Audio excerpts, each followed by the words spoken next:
Salam kasih dalam anugerah Tuhan kita Yesus Kristus.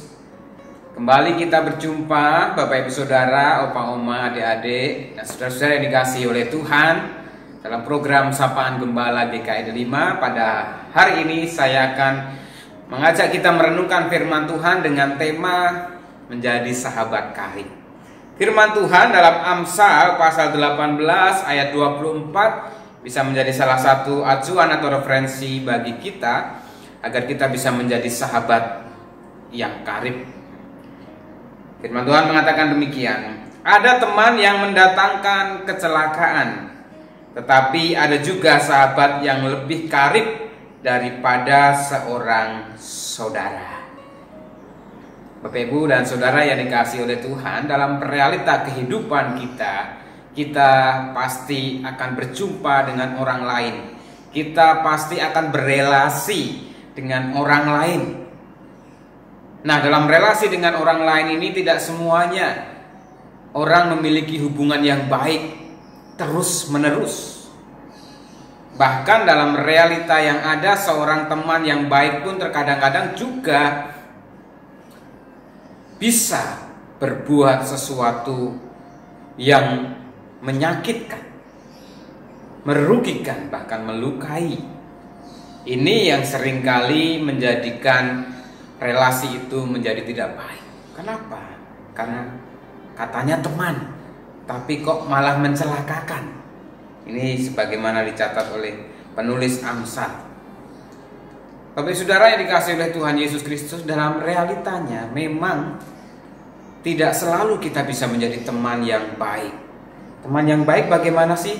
Kalau dikatakan di sini ada teman yang mendatangkan kecelakaan, seringkali secara eksplisit kita bisa melihat, memahami orang yang membuat kita merasakan dirugikan, dikecewakan, disakiti, bahkan kita mengalami celaka dalam arti benar-benar mengalami musibah, maka itu bisa kita anggap teman itu tidak baik. Namun pada kenyataannya seringkali orang yang melakukan pun sebenarnya tidak sadar. Oleh sebab itu menjadi sebuah kesadaran kita bersama dalam relasi itu pun kita harus bersedia untuk melihat bahwa dalam perjalanan persahabatan, pertemanan itu kita harus bersedia untuk bisa mengerti, memahami apa yang terjadi dalam relasi hubungan pertemanan kita. Penulis Amsal mengatakan, tetapi ada juga sahabat yang lebih karib daripada seorang saudara. Kata-kata ini mengingatkan saya pada berbagai cerita klasik. Seringkali ada seorang teman yang baik karena peduli, karena mengerti dalam pertemanan, dalam persahabatan mereka. Tetapi seringkali ada saudara yang ada hubungan darah pun terkadang malah saling melukai, saling merugikan satu sama lain. Umumnya yang sering terjadi adalah karena masalah warisan. Kadang-kadang masalah warisan, perebutan harta, ataupun perebutan kekuasaan gitu ya, pengakuan dalam keluarga. Ada keluarga yang tega, saling menyakiti, bahkan ada yang saling membunuh, saling menuntut satu sama lain hanya gara-gara materi, hanya gara-gara warisan. Oleh sebab itu melalui firman Tuhan hari ini saya mengajak kita menyadari, mengingat keberadaan kita, terutama relasi-relasi kita dengan orang lain. Jangan sampai karena hal materi, karena hal kekuasaan atau hal sesuatu yang duniawi membuat pertemanan, persahabatan kita menjadi tidak baik. Menjadi sahabat karib setidaknya bagaimana kita bersedia untuk mengerti, memahami apa yang dirasakan, apa yang terjadi dengan teman kita, sahabat kita, dan kita bersedia untuk bukan hanya menerima, tapi juga mendukung dalam berbagai situasi dan keadaan. Satu hal yang saya ajak untuk kita pahami, menjadi sahabat yang karib bukan berarti selalu menyenangkan sahabat kita. Kalau memang sahabat kita itu berbuat yang salah, keliru, sebagai sahabat yang karib bukan mendukung kekeliruannya, bukan membela kekeliruannya, tetapi seorang sahabat yang karib, dia akan menegur, mengingatkan, menasehati, ikut membantu supaya dia memperbaiki kalau ada yang salah dan keliru. Biarlah firman Tuhan hari ini boleh menjadi dasar bagi kita kembali untuk membangun relasi yang baik dengan teman-teman kita, sahabat kita. Pertama, jangan sampai karena hal materi persahabatan kita juga menjadi rusak. Yang kedua yang saja kita perhatikan, kita sebagai sahabat yang karib adalah bersedia menerima apa adanya dan memberikan dukungan dalam segala keadaan. Tentunya juga untuk melakukan hal-hal yang baik ketika kita berelasi dengan sesama. Kiranya Tuhan menolong dan menguatkan kita menjadi sahabat-sahabat yang baik. Amin. Kita masuk dalam doa.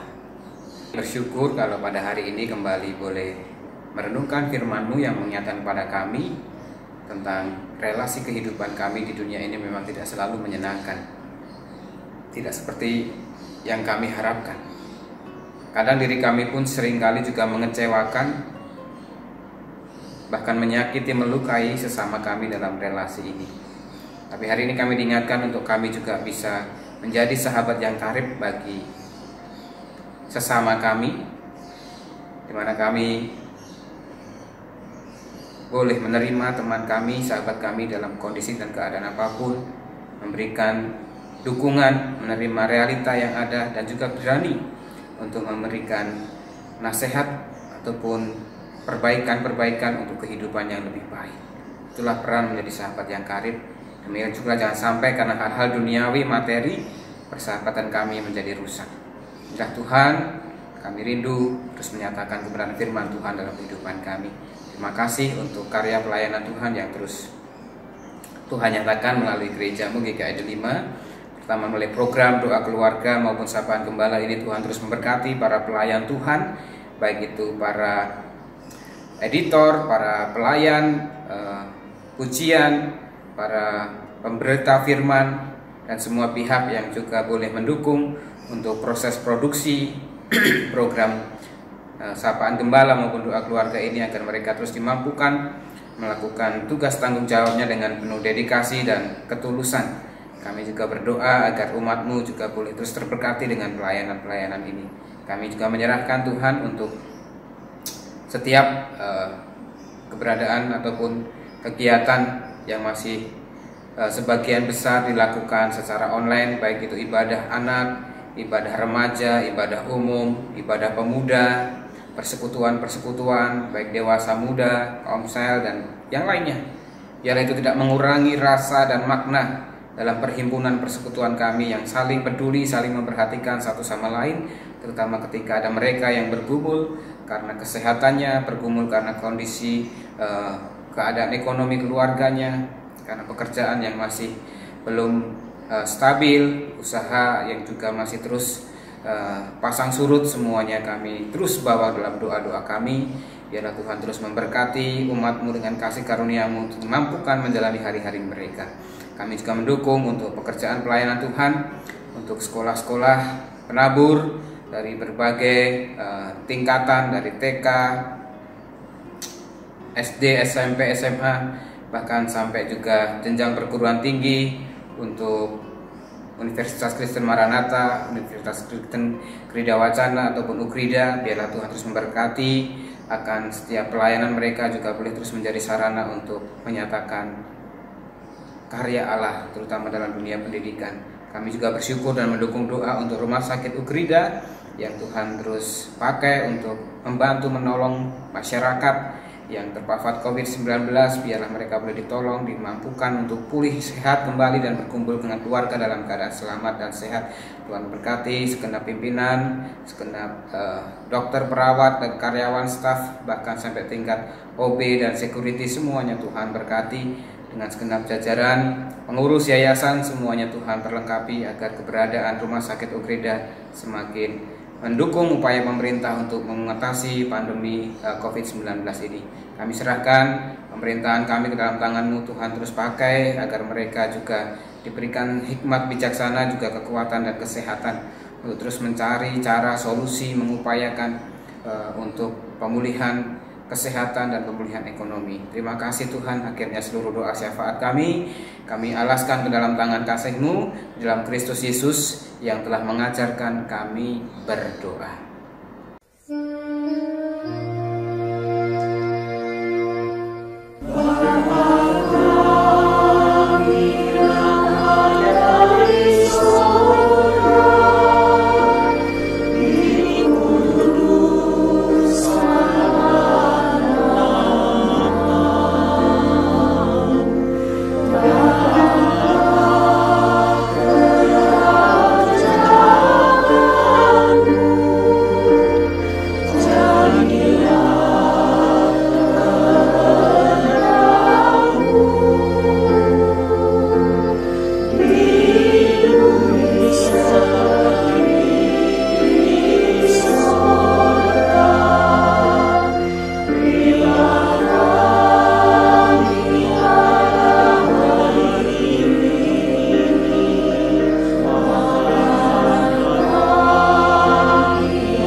Tiada ku takutkan kuasa gelap, masa yang datang tak jelas, tapi ini terang bagiku, tangan Tuhan yang atur segala.